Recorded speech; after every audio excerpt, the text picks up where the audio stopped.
A prova então. Essa aqui é a primeira questão de vocês, que ela se referia ao ácido sulfúrico, né? Essa é uma questão que eu discuti, exatamente essa questão eu discuti com vocês na terça-feira passada, à tarde, onde nós conversamos sobre a importância do ácido sulfúrico para a indústria e como ele é utilizado para se medir o potencial industrial de um país, né? Em quantas toneladas são utilizadas anualmente, isso indica o desenvolvimento industrial do país, né? Nós conversamos sobre isso nos últimos dias. E também na última aula, mais uma vez eu revisei essa ideia do que é os monohidrógenos sais, né? Ou sais monoácidos. E eu usei como exemplo ainda o monohidrógeno sulfato e usei como exemplo os fosfatos monohidrógeno e dihidrógeno, para revisar isso para vocês. Isso a gente trabalhou na quinta-feira, né? Na quinta-feira de manhã. Então vamos lá. A questão não te diz qual é o ácido, né? Mas ela te diz que é um ácido utilizado pela indústria de fertilizantes, petroquímica, papel e bateria de automóvel. Se você tinha dúvidas sobre qual era o ácido até esse momento, quando ele fala bateria de automóvel, fica evidente para você que ele está falando do ácido sulfúrico, né? Que é algo bastante comum saber-se que o ácido sulfúrico está presente em baterias. Uma outra informação que te aponta, então, para que se trata do ácido sulfúrico é a questão da métrica para analisar o desenvolvimento industrial, né? Essa parte aqui também remete ao ácido sulfúrico. E, por último, a informação que você tem remetendo ao ácido sulfúrico é o fato de você ter um monohidrógeno sulfato. Lembrando, então, que o sulfato é esse daqui, né? Inúmeras vezes trabalhado em sala de aula.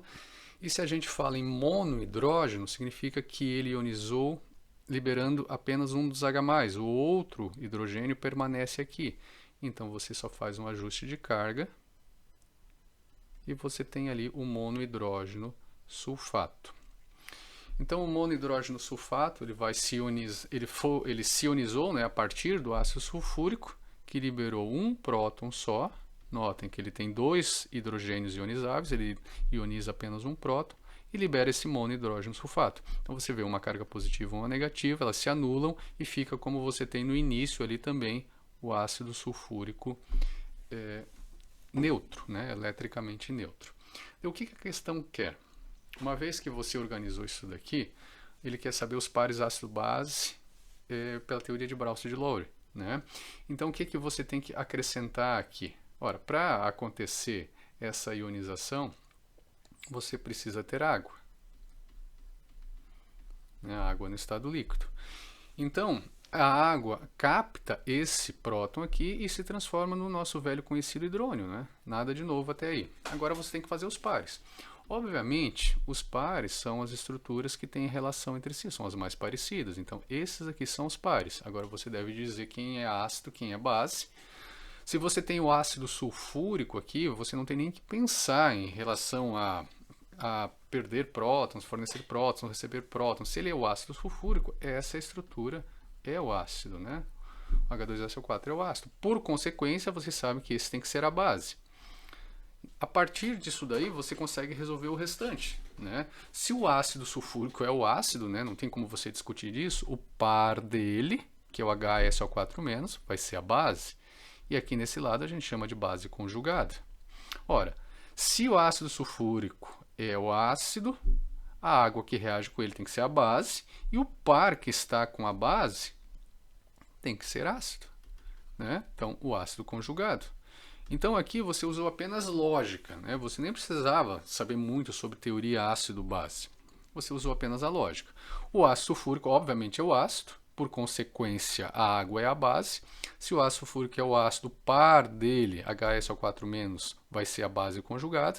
E se a água é a base, o hidrônio acaba sendo o ácido conjugado. De uma forma mais detalhada, você poderia analisar realmente a transferência de prótons entre uma substância e outra. Então você vê que a água é H2O. Ao fim do processo, ela se tornou H3O+, ou seja, ela está com um hidrogênio a mais do que a H2O e está com uma carga positiva a mais, ou seja, a água recebeu um H+, a água recebeu um próton. Quem recebe prótons são bases. E recebeu de quem? obviamente ela vai receber do ácido sulfúrico. Como é que você percebe isso? Você tem H2SO4 no início e no final ó, você tem um hidrogênio a menos, está apenas HSO4 e está com uma carga negativa. Ou seja, o H2SO4 perdeu um hidrogênio e perdeu uma carga positiva, ou seja, ele perdeu um H+, que foi, na verdade, transferido para a água. Né? É essa análise que você faz. Questão 2, então.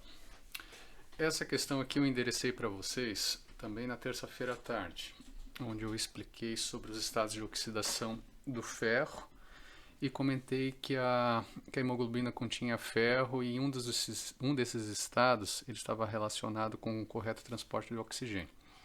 Então vamos ver aqui. Vamos ler a questão toda para que vocês possam relembrar. A imagem abaixo é da hemoglobina e seus dois estados de oxidação. E você vê aqui ó, né, o estado de oxidação da hemoglobina, ferro 3+, e aqui ferro 2+. Para o adequado transporte de oxigênio, o ferro da hemoglobina deve estar em seu estado reduzido. Então a gente pode fazer uma anotação lateral aqui e colocar ferro reduzido é a situação normal. Então ali vai ter o transporte correto de oxigênio. E o ferro reduzido, obviamente, é o ferro 2+. Na sequência, quando no estado oxidado, a hemoglobina é chamada de meta-hemoglobina. Então, a gente pode colocar aqui ferro 3+, quando o ferro está 3+, nós temos a meta-hemoglobina. Quando a concentração de meta-hemoglobina se torna alta no sangue, temos a meta-hemoglobinemia. E nessa condição, a pele fica arroxeada, né, que é a cianose. Então, nessa situação aqui, nós temos também a cianose, que é devido à alta concentração de meta-hemoglobina. Então, a questão continua. Um paciente chegou ao hospital com cianose. Após exame de laboratório, se constatou severa meta-hemoglobinemia. Então, ele estava com o ferro dele, né, o ferro da hemoglobina, no sangue, principalmente no estado ferro 3+, né, principalmente nessa situação aqui, então. O médico administrou um medicamento antioxidante, que é chamado de azul de metileno. Daí a questão te pergunta se isso foi uma conduta adequada. Né? O medicamento, o azul de metileno, que é um antioxidante, ele faz a conversão da hemoglobina 3+, para a hemoglobina ferro 2+. Né? É o que a questão assinala aqui, ó, no sentido sinalizado pela seta. Então, você administra esse medicamento e a hemoglobina passa de 3+, de ferro 3+, para ferro 2+. Essa conduta foi correta? Ora, se o paciente chegou com meta-hemoglobina, né, meta-hemoglobinemia, ele estava até cianótico, ele estava com a pele, os lábios arroxeados devido à alta concentração de meta-hemoglobina, o que o médico tinha que fazer, obviamente, era transferir, né, o estado de oxidação de ferro 3+, para ferro 2+. Então, ele deveria fazer exatamente isso daqui. Ora, se esse medicamento faz a conversão entre as hemoglobinas no sentido sinalizado pela seta, que é esse sentido aqui, né, dado aqui pela questão também, então a conduta do médico está plenamente correta. Né? Ele administrou um medicamento que é antioxidante, ou seja, ele impede que a hemoglobina tenha o equilíbrio deslocado para a esquerda, aqui formando mais ferro 3+, mantendo a hemoglobina no seu estado reduzido, à direita aqui no nosso equilíbrio, que é de ferro 2+. Né? Então, que é a hemoglobina na situação normal, que permite um correto estado de oxidação para o transporte adequado de oxigênio, como é dito lá na introdução da questão. Né? Então, o médico estava correto em função disso. Né? O que você poderia escrever? Sim, ele está correto, pois a administração desse medicamento fez com que a meta-hemoglobina fosse transformada em hemoglobina normal, ponto, já está correto o raciocínio. Você poderia dizer, sim, ele está correto, pois esse medicamento ele fez com que o ferro 3+ da hemoglobina se reduzisse para ferro 2+, né, que é o estado normal, ponto, está correto. Né? Você poderia dizer também, esse medicamento é um antioxidante, então ele impediu que a hemoglobina ficasse no seu estado mais oxidado, permanecendo assim no seu estado normal, Ponto, está correto, né? Então, existem várias respostas que você pode dar em cima disso. Então, essa é uma questão mais de interpretação de texto. A química em si está em você saber que ferro 2+, em relação a ferro 3+, o ferro 2+ é o reduzido e o ferro 3+ é o oxidado. Né? Uma vez que o ferro 3+ perdeu 3 elétrons e o ferro 2+ perdeu apenas 2. Quanto mais elétrons se perde, mais oxidado fica. Né? Esse é o único conhecimento químico que você precisaria. E além disso, você poderia responder essa questão somente interpretando as informações que tem aqui no final. Né? A questão diz: este medicamento causou a conversão entre as hemoglobinas no sentido sinalizado pela seta. Né? Então, transformou a hemoglobina com ferro 3+ em ferro 2+, e lá no início é dito que essa hemoglobina ferro 2+ é anormal. Então o médico fez a conduta correta, né? Ele transferiu a meta-hemoglobina em hemoglobina normal. É isso aí. Vamos lê-la.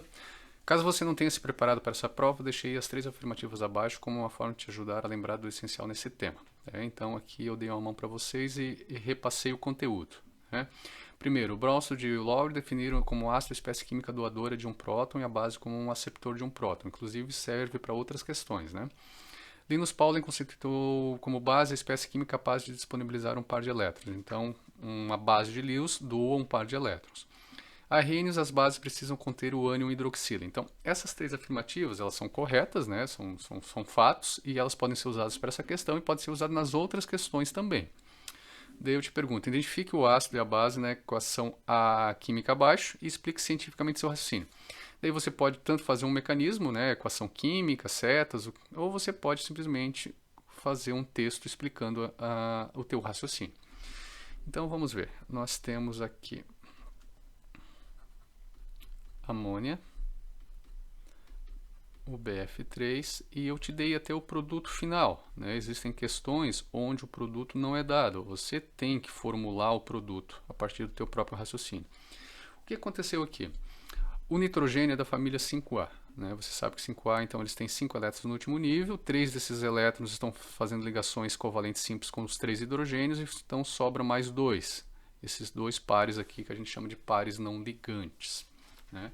O BF3, por sua vez, ele tem apenas 3 elétrons no seu último nível. Né? O boro, na verdade, o boro tem apenas 3 elétrons no seu último nível. E ele está estabelecendo uma ligação covalente simples com cada um dos flúors. Consequentemente, ele não tem pares não ligantes aqui. Então, a ligação que existe, que você está vendo aqui, entre nitrogênio e o boro, essa ligação covalente simples, né? É um par de elétrons. Agora, a ligante, ela veio de onde? Deste par de elétrons não ligantes pertencentes ao nitrogênio da amônia. Então, o nitrogênio da amônia, ele vai estabelecer uma ligação covalente simples com o boro do BF3, né? Formando essa ligação aqui mostrada. Então, quem fornece o par de elétrons é a base de Lewis. Eu afirmei ali em cima, né? A número 2 está dizendo isso. Pauling conceituou com base em espécie química disponibilizar um par de elétrons. Ok, está ali, né? Base. E daí, esse daqui, consequentemente, se torna o ácido. É isso. 4. Qual o nome das seguintes substâncias? Deixei aqui para vocês 3 ácidos e 2 bases, né? São ácidos e bases de arrênios, ou seja, os mais fáceis de se dar nome. A gente não tem grande dificuldade. Peguei 3 ácidos bastante conhecidos de vocês, que a gente trabalhou várias e várias vezes em sala de aula para facilitar a vida de vocês. Né? Então, a gente tem ali o primeiro é o ácido sulfuroso. O segundo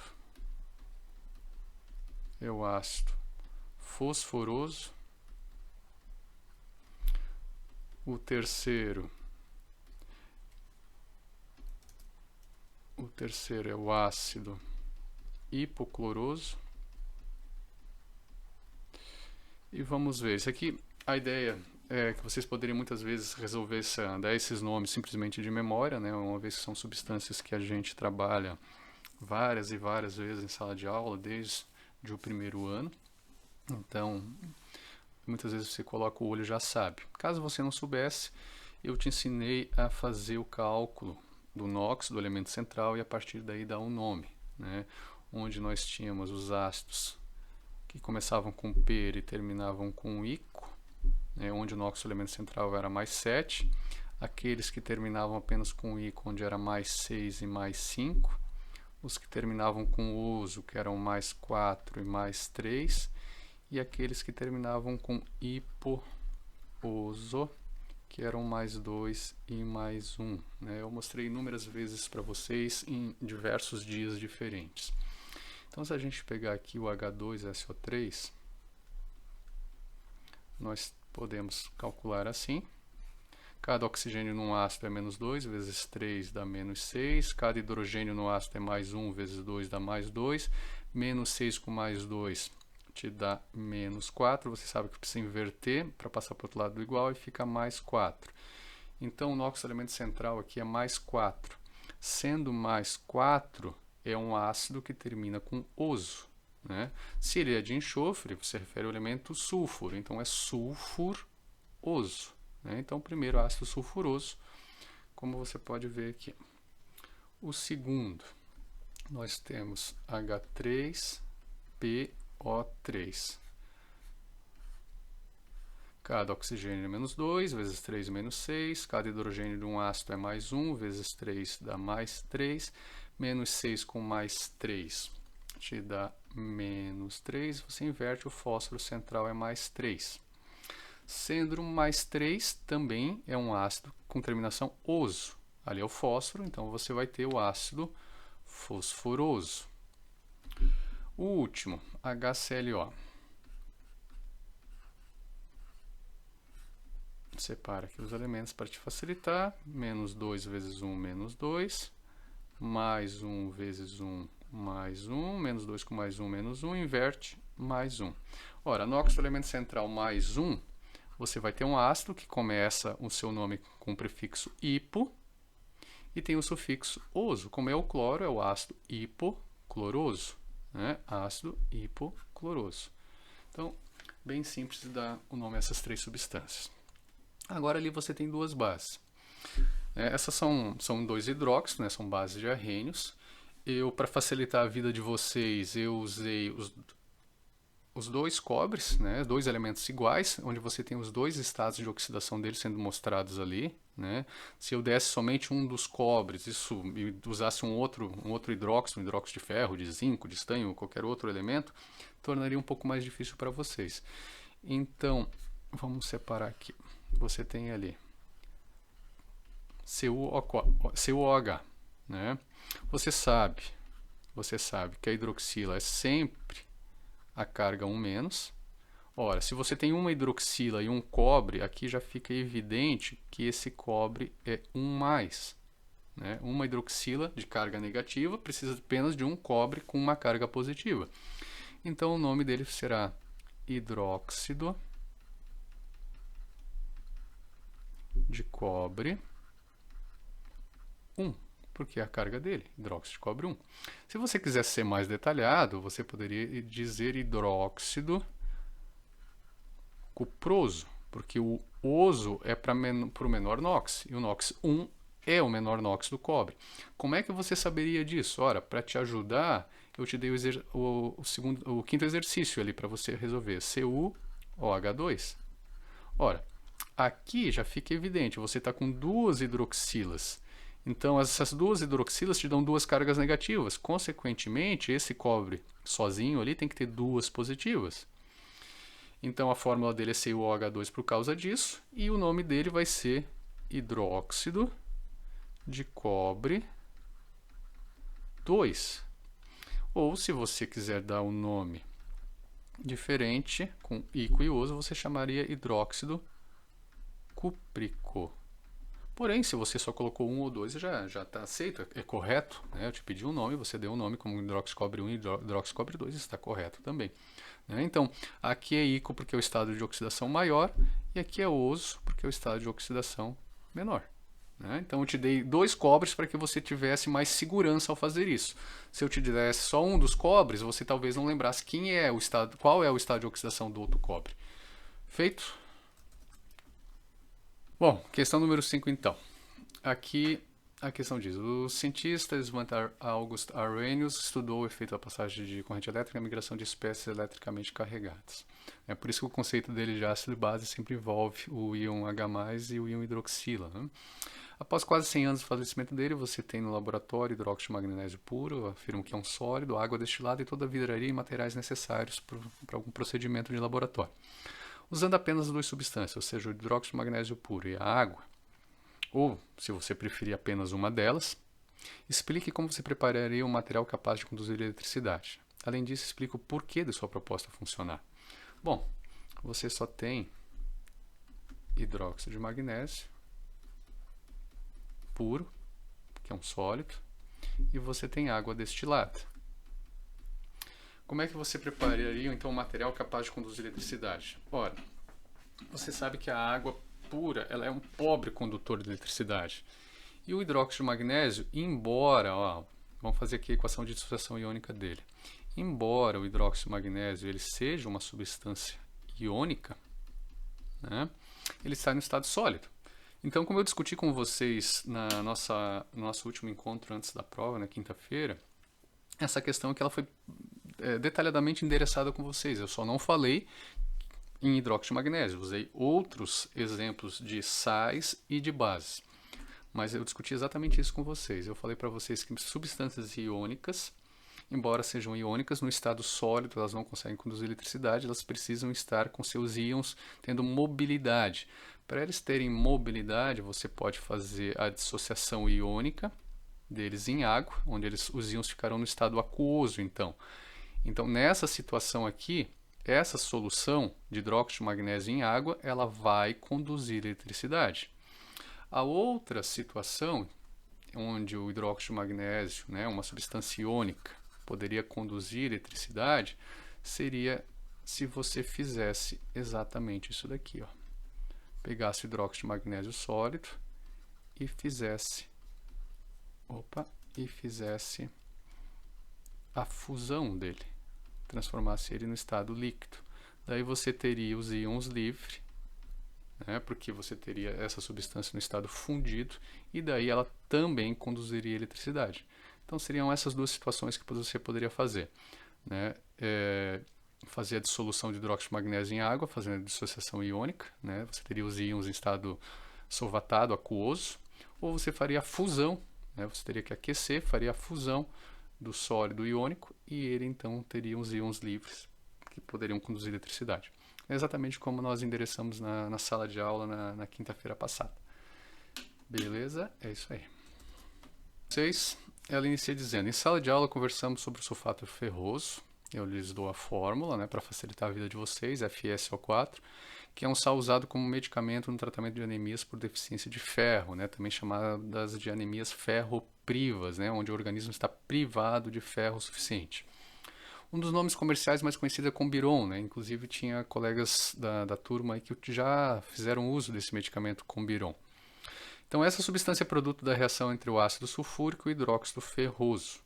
Assinale a alternativa que apresenta a fórmula dessas substâncias. Então você só tinha que identificar o ácido sulfúrico e o hidróxido ferroso. Ora, quando você analisa aqui as alternativas, você vê ali o H2SO3. H2SO3 já foi trabalhado na outra questão, onde você fez o cálculo do NOx e descobriu que era o ácido sulfuroso.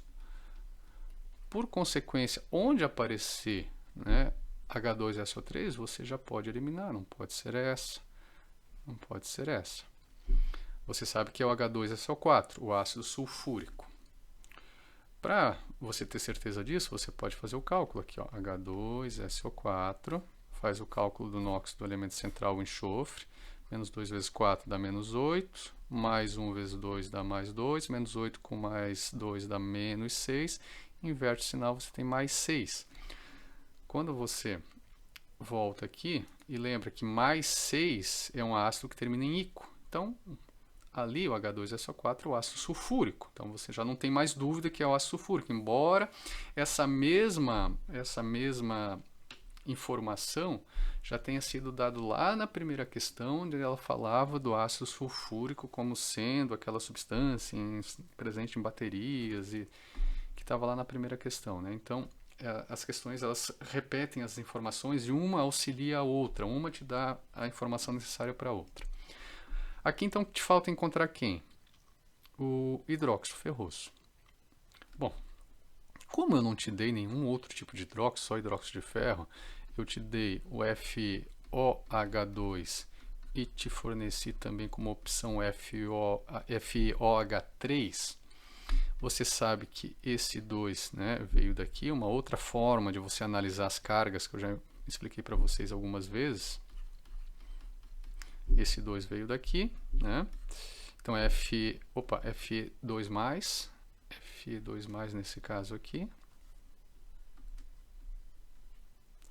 E esse 3 veio dessa carga do ferro. Então aqui é o ferro 3+, que precisou de 3 hidroxilas para poder anular aquela carga lá. Você sabe que o oso é sempre aquele com menor NOx e o ico é o com maior NOx. Se eu estou te perguntando hidróxido ferroso, obviamente vai ser o FeOH2. Então você vai ter que procurar aqui o ácido sulfúrico, que é H2SO4, e o FeOH2, que é o hidróxido ferroso, né? Então essa aqui é a alternativa. Beleza? A questão número 7. No dia 25 de março de 22, eu aproveitei uma figura da aula de biologia que vocês postaram no grupo do WhatsApp da turma para mostrar a formação de um peptídeo, que a formação de um peptídeo é uma reação entre uma base e um ácido de Lewis. Então vocês têm esse dado lá, realmente que eu fiz isso no WhatsApp de vocês para já dar uma dica. A figura abaixo ilustra, e essa figura é exatamente a mesma, tá? Exatamente a mesma que foi postada no grupo do WhatsApp por um colega de vocês. Então a figura ilustra a formação de uma ligação peptídica com produção de um dipeptídeo e uma molécula de água. Nessa equação química, a base de Lewis é o aminoácido 1 ou 2. Vocês têm ali o aminoácido 1 ou 2 e você tem que dizer quem é a base de Lewis. Bom, nós já tivemos uma outra questão lá em cima falando da base de Lewis. Base de Lewis é aquela que doa, né, um par de elétrons. Então você vê claramente aqui que o nitrogênio vai doar o par de elétrons para estabelecer essa ligação covalente aqui. Inclusive lá na figura do ácido de vocês eu também usei o azul para estabelecer essa ligação aqui. Tá? Então essa ligação covalente ali que eu desenhei em azul é a ligação peptídica, uma ligação covalente simples, precisa então de 2 elétrons, um par de elétrons, que foi fornecido por o grupamento amino, né, o grupamento amino aqui desse aminoácido número 2. Então o aminoácido número 2, ele é a base de Lewis, né? Então é em cima disso que você simplesmente cita. Só o fato de você fazer esse par de elétrons, né, e essa seta aqui, onde o par de elétrons vai estabelecer a ligação com aquele carbono do aminoácido número 1, isso já é o suficiente para você demonstrar que você sabe, né? E é uma coisa que eu já vou aceitar. Se você elaborou um pequeno texto, né, 1, 2 linhas explicando o que acontece, o par de elétrons do nitrogênio, ele fez a ligação. Se você fez essa explicação textualmente, está correto. Se você fez o que eu fiz aqui nessa imagem, escreveu base de Lewis e fez essa seta com par de elétrons, está correto também, né? Ela é muito simples a questão, então não tem como a gente fazer uma resposta muito longa ou elaborada, porque é completamente desnecessário. Feito. Número 8. Vejamos. No organismo, o fósforo é obtido pela reação de hidrólise de ânions maiores, formando o ânion fosfato, como ocorre na reação. Então, você tem ali o P2O7 mais água, formando o ânion hidrógeno fosfato. Ok. Então, o que a questão está te pedindo? Se o ânion hidrógeno fosfato, e ele está te dizendo quem é o ânion hidrógeno fosfato, então você não tem nem dúvida de a quem ele está se referindo. Esse mesmo hidrógeno fosfato, a gente tem uma questão ali em cima, né? Então, o hidrógeno fosfato, HPO4, 2-. Essa mesma questão, né, nós trabalhamos na quinta-feira, né, passada, né, quinta-feira anterior à prova, onde eu mostrei para vocês como é que se analisa hidrógenos sais, né? Monohidrógeno fosfato, dihidrógeno fosfato, monohidrógeno sulfato. Nós discutimos bastante isso daí. Eu mostrei as equações de ionização, eu mostrei como é que se dá os nomes para esses ânions. Então aqui o que ele está perguntando para a gente? Ele diz o seguinte: se o ânion hidrógeno fosfato, que é esse que está aqui, receber mais 2 hidrogênios, o que vai acontecer? Então vamos simular aqui. Ó. Primeiro vamos dar apenas mais um. Se eu der mais um, o que acontece? Vai ficar H2PO4, né? Agora tem um hidrogênio a mais, só que tem uma carga positiva que foi fornecida. Ó.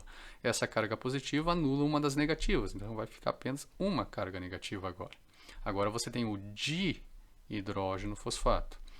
E se eu der mais um H+, que é o que ele está propondo para a gente, ele vai ficar com 3, H3PO4, e a carga que acontece? Ora, ele tinha uma carga negativa, recebeu uma positiva, zerou as cargas. Vai terminar em H3PO4. Então, se o HPO4 2-, que é o hidrógeno fosfato da questão, receber 2 prótons, ele vai se transformar em H3PO4. Agora vamos ver as afirmativas. Forma um triácido, sim. Ó, ele é um triácido, ele tem 3 hidrogênios ionizáveis. Está correto. O ácido formado se classifica como um hidrácido? Não, ele não é um hidrácido, porque ele tem oxigênio, ele é um oxiácido. Essa está errada. O nome do ácido formado é ácido fosfórico? Sim, o velho conhecido H3PO4 é o ácido fosfórico. Caso você ainda tivesse dúvida, você poderia calcular o NOx do elemento central e usar aquela regrinha que eu ensinei para vocês em 3 momentos diferentes ao longo desse ano. Então, ó, menos 2 vezes 4 dá menos 8, mais 1 vezes 3 dá mais 3, aqui vai dar menos 5, inverte, mais 5.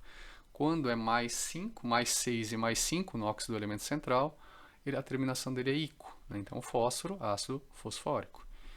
Então, nós temos a 1 e a 3 corretas. A 1 e a 3 vai ser a letra B. É isso aí. Ela diz o seguinte: os compostos químicos inorgânicos estão presentes em diferentes produtos utilizados em nosso dia a dia. O ácido fosfórico utilizado em refrigerantes, várias vezes eu citei isso para vocês, né, que aquela acidez intensa dos refrigerantes é devido a ácido fosfórico principalmente. O ácido fluorídrico, nós discutimos essa substância lá em relação ao Breaking Bad, aquela série, né, um pouco do exagero que eles fizeram lá para dissolver corpos, que dissolveu a banheira, dissolveu o piso, né, caiu o corpo no andar inferior. Falei para vocês das marcações usadas em vidro, né, de carros, com numeração de chassi. Falei que o HF também ele não pode ser guardado, então, em virtude disso, não pode ser guardado em frasco de vidro, apenas em frascos de plástico.